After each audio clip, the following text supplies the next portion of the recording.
Buenas noches a todos.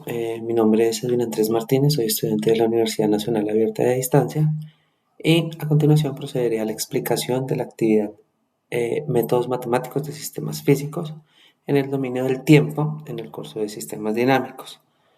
Eh, Listo, vamos a pasar a la siguiente diapositiva. Perdónenme, yo miro acá si esto me deja pasar. Acá, listo. Entonces, el sistema eléctrico del equipo está soportado con un circuito que garantiza bajos niveles en la pérdida de voltaje de alimentación de este equipo. Este sistema corresponde al circuito presentado en la figura 1, relacionado a continuación. Entonces, observamos un circuito de RLC con 5 componentes. Pasemos aquí a la siguiente diapositiva. Entonces, bueno, aquí seguimos con el enunciado, en donde, bueno, B1 es la entrada, R1 es tercer dígito del documento de identidad, R2 es el cuarto dígito del documento de identidad, L1 es el primer dígito de la cédula de ciudadanía, C1 es el número del grupo colaborativo, ¿cierto? Entonces, para este sistema se tiene que la señal de alimentación B1 es una batería de DC y la salida se analiza para obtener el modelo matemático que representa el circuito eléctrico. O sea, para obtener el modelo matemático que representa el circuito eléctrico, eh, es el voltaje almacenado en el condensador UC. ¿Listo? Entonces, y mis datos, según lo mencionado, son R1 es igual a R1 6, R2 3, L1 1 y C1 12. ¿Listo? Entonces, pasamos aquí a la siguiente diapositiva. Entonces, lo primero que realizamos es, bueno, dice obtener las ecuaciones diferenciales que representan matemáticamente el sistema. Entonces, lo primero que realizamos es identificar el nodo y las mallas, en donde tenemos el nodo A y dos mallas respectivamente, como se encuentran representados en esta imagen, malla 1 y malla 2, ¿cierto? Entonces, esta es la figura 2 del circuito de RLC alimentado por corriente continua, mallas y nodos. Pasemos a la siguiente diapositiva. Entonces, como la resistencia 1 está en serie con el condensador 1, la corriente es la misma. Por lo tanto, corriente en resistencia 1 es igual a corriente en condensador 1. Según las leyes de Kirchhoff, las corrientes que ingresan en un nodo son las mismas que las que salen de él. Por lo tanto, en el nodo A, la corriente en bobina 1 es igual a la corriente en resistencia 2 más corriente en el condensador 1. Despejamos corriente en resistencia para utilizar más adelante el desarrollo. Corriente en resistencia 2 es igual a corriente en bobina 1 menos corriente en condensador 1. Entonces, para poder ver esto, pasemos aquí a la diapositiva 6. Listo. Entonces, el análisis por mallas, utilizando las leyes de Kirchhoff, nos dice que el voltaje de la fuente es igual al voltaje de la bobina, 1, más el voltaje en resistencia 1, más el voltaje en condensador 1, ¿cierto? Entonces, miremoslo acá, aquí está el voltaje de la bobina. Empezamos por hallar primero el voltaje de la bobina, en donde tenemos que el voltaje de la bobina es igual a la inductancia por la derivada de la corriente en la bobina. O sea, el voltaje de la bobina es igual a la inductancia por la derivada de la corriente en la bobina. Entonces reemplazamos henrios y tenemos que el voltaje de la bobina es igual a 1 por la derivada de la corriente en la bobina. Aquí está. Reemplazamos L1 por un henrio y tenemos que el voltaje de la bobina es igual a 1 por la derivada de la corriente en la bobina. Listo. Ok. Corriente en el capacitor. La corriente está dada por corriente en el condensador es igual a la capacitancia por la derivada del voltaje del condensador. Entonces aquí lo que vamos a hacer es que reemplazamos los 12 faradios. Entonces tenemos que corriente en el condensador es igual a 12 por la derivada del voltaje del condensador. Ok, entonces hagamos una pausa acá primero. Entonces aquí tenemos que el voltaje en la resistencia 1 es igual a la corriente en la resistencia 1 por la resistencia 1, ¿cierto? Entonces reemplazamos los 6 ohmios y nos va a quedar que el voltaje en la resistencia 1 es igual a 6 por la corriente en la resistencia 1. Como corriente en resistencia 1 es igual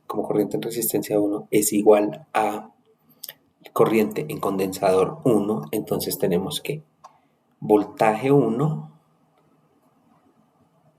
el voltaje resistencia 1 es igual a 6 por corriente en condensador 1. Y como corriente en condensador 1 es igual a 12 por la derivada del voltaje de condensador, entonces voltaje en la resistencia 1 es igual a 6 por 12 por la derivada del voltaje del condensador. Entonces simplificando, tenemos que el voltaje en la resistencia 1 es igual a 72 por la derivada del voltaje del condensador 1. Y por último, lo que hacemos es que reemplazamos la fórmula inicial, ¿cierto? En la malla 1 y nos da lo siguiente. Entonces, el voltaje de la fuente es igual a la derivada de la corriente de la bobina 1 más 72 por la derivada del voltaje del condensador 1 más el voltaje del condensador 1. Entonces, y tenemos que en la malla 2, la fórmula del voltaje en la malla 2 es la siguiente. Entonces, voltaje de resistencia 2 es igual a voltaje de resistencia 1 más voltaje de condensador 1, ¿cierto? Aquí está la fórmula, fácil.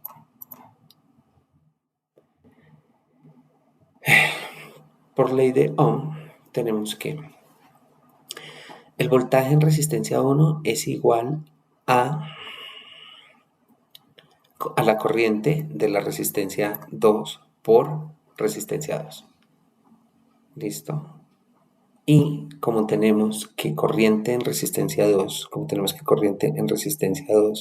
es igual a corriente en bobina 1 menos la corriente del condensador 1, entonces tenemos que el voltaje en la resistencia 2 es igual a factor corriente en bobina 1 menos corriente del condensador 1 por resistencia 2. Entonces aquí vamos a reemplazar los 3 ohmios. Entonces el voltaje en resistencia de 2 es igual a 3 por el factor corriente de bobina 1 menos la corriente del condensador 1.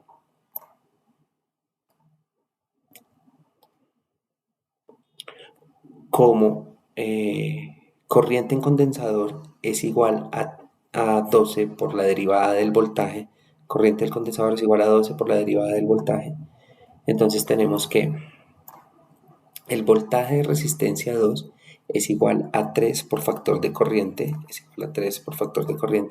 menos 12 por la derivada del voltaje del condensador.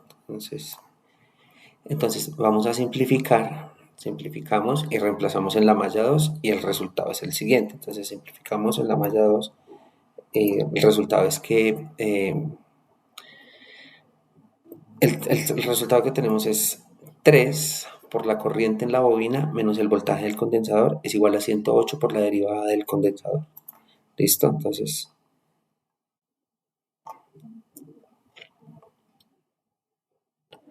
Entonces, ahora teniendo el siguiente paso, lo siguiente es despejar la derivada del voltaje del condensador. Entonces tenemos que un 36 por corriente de la bobina 1 menos el voltaje del condensador 1 sobre 108 es igual a la derivada del voltaje del condensador. Perdón, acá.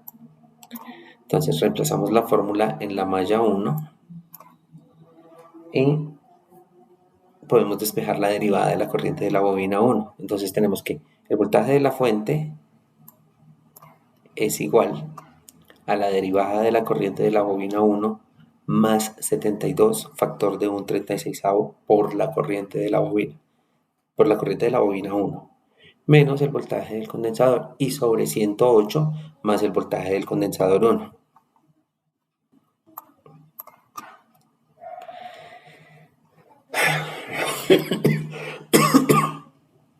Entonces simplificamos y lo que nos queda es que el voltaje de la fuente es igual a la derivada de la bobina 1 más 2 por corriente de la bobina 1 más el voltaje del condensador 3.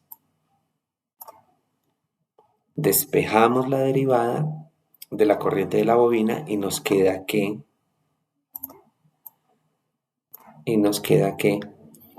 el voltaje de la fuente menos 2 por corriente de la bobina 1 menos voltaje de condensador sobre 3 es igual a la derivada de la corriente de la bobina. Entonces, la derivada de la corriente de la bobina, entonces tenemos que el voltaje de la fuente menos 2 por corriente de la bobina 1 menos el voltaje del condensador sobre 3 es igual a la derivada de la corriente de la bobina. Yo sé que es un poco enredado, pero... Y la derivada del voltaje del condensador, un 36 por corriente de la bobina 1 menos voltaje del condensador sobre 108 es igual a la derivada del voltaje del condensador. Entonces, con esas dos fórmulas se realiza la simulación en Simulink y se implementó un voltaje de entrada de 10 voltios. Entonces, aquí tenemos tenemos la gráfica. Entonces, el condensador se carga de 10 voltios y por la perturbación incrementa su voltaje y su comportamiento es adecuado de acuerdo a las características eléctricas. Y eso es todo, amigos. Feliz noche para todos.